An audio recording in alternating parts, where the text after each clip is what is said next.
দুই নম্বরে সাহাবায়ে কেরাম কবুল হওয়ার পেছনে কারণ ছিল নিজের প্রয়োজন থাকার পরেও তারা অন্যের অগ্রাধিকার দিত।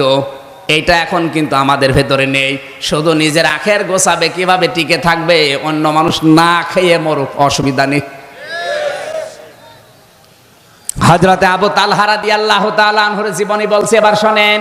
মসজিদে নববীতে বিশ্বনবী নামাজ আদায় করার পরে একজন এসে বলে, হুজুর আমি 3 দিনের না খাওয়া পিরাই, আপনি আমারে কিছু দেন। নবীজি বলেন, আমার কাছেও তেমন কিছু নেই।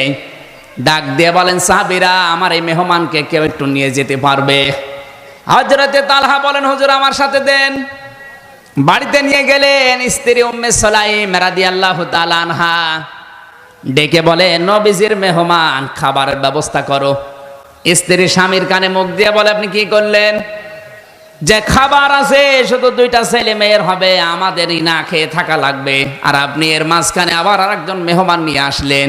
ঠিক আছে, রাসূলুল্লাহর মেহমান যেহেতু, রাখেন, সন্তান 2টাকে আমি ঘুম পাড়িয়ে দেই, আর যে খাবার আছে ওইটা মেহমানের সামনে দেওয়ার সঙ্গে সঙ্গে মেহমান যখন বলবে আপনিও থালা নিয়ে আসেন, আমি থালা তোমাকে দেওয়ার সঙ্গে সঙ্গে এই যে বাতি আছে লিভিয়ে দিও।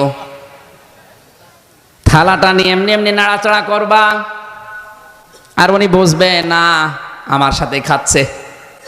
এভাবে খাওয়া শেষ হয়ে গেল। ফজরের নামাজ পড়তে মসজিদে নববীতে গেলেন। বিশ্বনবী ওদেরকে দেখার পরে বলে, তালহা মেহমানের সাথে কি এমন আচরণ করেছো, আল্লাহর আরশ খুশি হয়ে গেছে।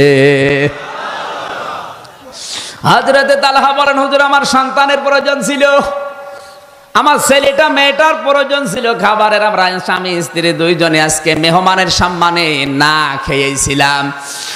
আল্লাহর নবী বলেন, তালহা তোমার এই আচরণে আল্লাহ এত বেশি খুশি হয়ে গেছে, সূরা হাশরের 9 নম্বর আয়াতটা তোমার নামে আল্লাহ নাযিল করে দিয়েছে।